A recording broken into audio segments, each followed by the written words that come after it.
What up, crew? It's Nate. Welcome back to NateBowerFitness. Check it out. In this video, I'm going to show you guys 5 boxing combinations that I used to finish the fight early.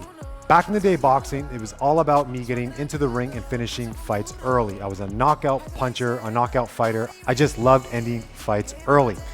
These are 5 real combinations that I always went to finish the game. The first one, it's all about generating force on that recoil from right hand to left hook to right hand, which means it's the 2-3-2.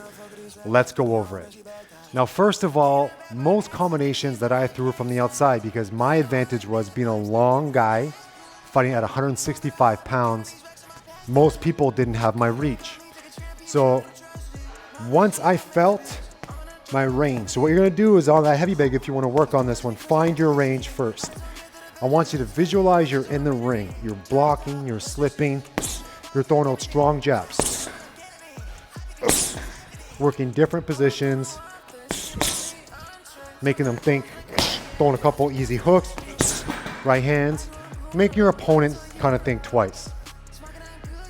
Once I saw my opponent going back towards the ropes, and remember 70% of knockouts happen on the ropes, is when I typically attack with these 5 combinations, and especially with the 2-3-2.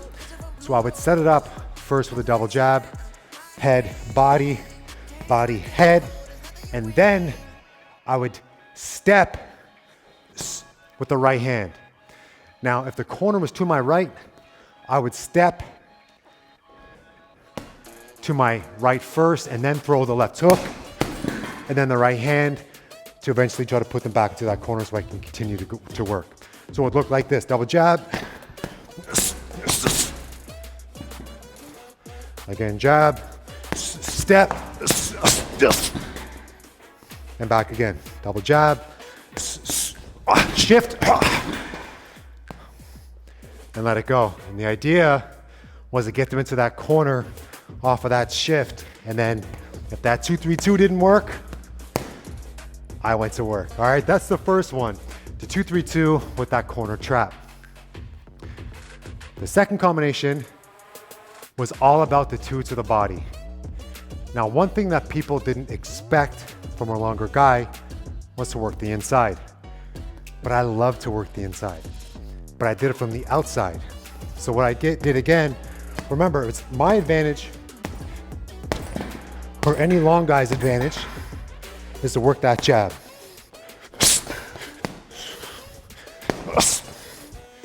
Cause intimidation off of that jab. Once I felt there was some intimidation there, and how I figured that out is, I would fake. And once I saw hands going here, I knew I had them where I want them. So here's what I would do. I would throw the 1 off the jab, a 2 to the body, and again a 3, and then a 6, okay? Off the jab, 1, 2 to the body, 3, and a 6, and then I would step out and change direction. Now, of course, not all of those punches landed, and I would just adjust accordingly like every boxer does. So it would be here. And if I want to throw the hook, I would step off that.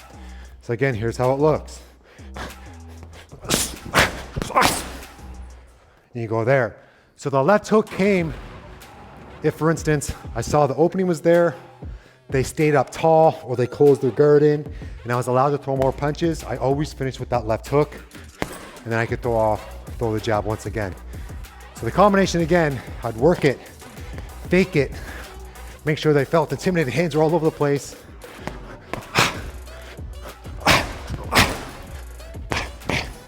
And work that double jab again. Show you one more time.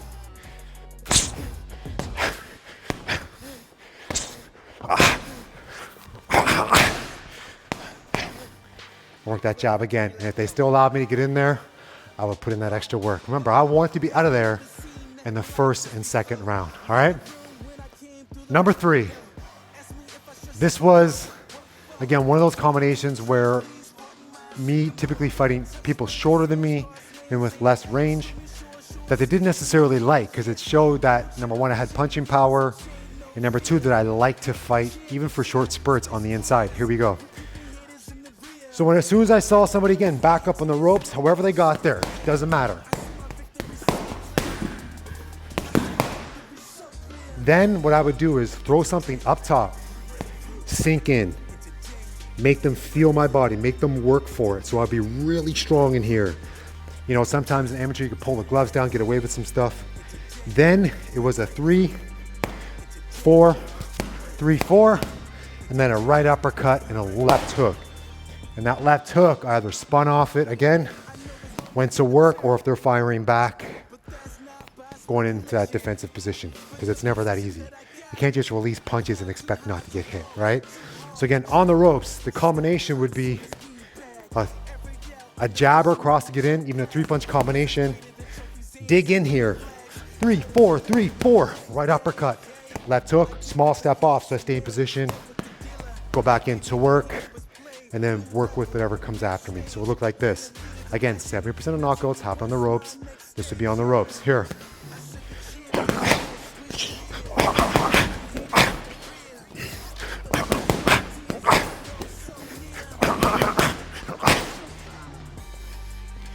And again, when you let that go, it's bad intentions. If I hear the grunts, if people are scared, terrified in there, you know. But also, on the other hand, if they're really calm and they see all that coming, it's a different level of experience where you back up and you're like, okay, this is not going to be that easy. All right, that is number 3. Number 4. Now this was definitely one of my favorite punches. Still off of the ropes, working from the outside in. A lot of times when you're boxing, there's a point in the fight where, especially in the beginning phases, not so much when you're working at higher levels, where there's kind of this agreement where you're not going to go 100%. You kind of sign this petition for a couple seconds at a time. But I didn't like signing petitions. So what happened was, as soon as I felt there was a lull, or somebody was throwing their 1-2 or 3-2 slow or a little bit sloppy, or with not much intimidation, again, it's a jab, and then I knew the right hand was coming. I would duck under and I would throw a left hook, right hand. So the reason why that works well is if it's coming out, again, you throw that jab, cause some disruption. If you go under, you can see what's happening with their head. And if those hands dropping, then you can come up, throw that left hook, and then that right hand finisher. That really whippy left hook, and we talked about this with Roy Jones in my last video, where you come up, you can generate a lot of energy really short and quickly, moving from right to left. So as you come up, that's again, very bad intentions. Nobody wants to get hit with that. So when you're here, sloppy, you see it coming, you slip, roll, you throw your counter punches. And of course you would move, change direction. So again, I know the right hand's coming out after I throw an easy jab or that right hook.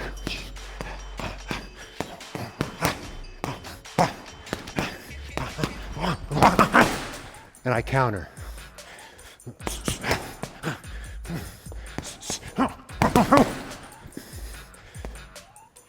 That is one of my favorite combinations of all time because there's a lot of energy coming in here.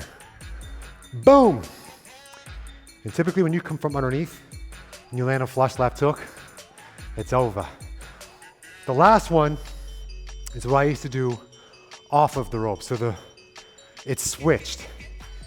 If this is the ropes, number one, you can use the ropes behind you to create energy to move forward. It's still dangerous being here, but you can use that energy to come off the ropes. The key is knowing the distance. So the other thing is too, is that if someone's coming at you, but you know the range, you can create more distance between you and your opponent. But on top of that, you can close that distance faster because the ropes are pushing you forward. So one of my favorite combos was coming off that, was keeping my right hand, my left hand out of the paw. And then as they came out, I would make it look like I'm throwing a jab or a hook with long range, dump under, and throw it straight right to the body. So I'd be using the ropes here, blocking because I know it's dangerous. I would use the rope to come in, pretend to do this with a little fake, and then throw a right hand to the body, and then something off of that, spin off, go back to work, and then reset. But there was a lot of guys dropped in my gym because we all use that movement with that shot to the body. And again, it can be here with a left hook follow up to the body. And there was a lot of times where it would be, maybe when you come off, you could throw a jab here and then that overhand right over the top. It's awesome. You can utilize the ropes to help whip you forward a little faster than you normally would to help close the distance. And of course, create more force when you're throwing those punches, especially from that rear hand coming off the ropes. Now there you go, guys. Those are 5 combinations I literally used in my amateur boxing days to end fights early. It's all about that knockout power and getting it done. I definitely was more of a knockout puncher or hard puncher, more so than the super slick skilled fighter. Use those, not necessarily in sparring, but think about using those on the heavy bag, working your hand pads so that you just feel the momentum and where those can be dangerous combinations, and just put yourself in those fight scenarios that I explained to you and see if you can make your combinations a little more realistic. Guys, check it out. If you want ad-free workouts, you know where to find those. It's Nate Bauer Elevated. Check them out there. If you want your bag gloves to work some of these combinations, you can check out NateBowerFitness.com. Also, if you're not a subscriber, guys, let's show some love to the other people around us and make sure you subscribe and tell them about the workouts. Hit that bell for notifications so you know when these bad boys are coming out. And as always, thank you guys for watching the videos. Much respect, and I'll see you for the next session here at Nate Bauer Fitness.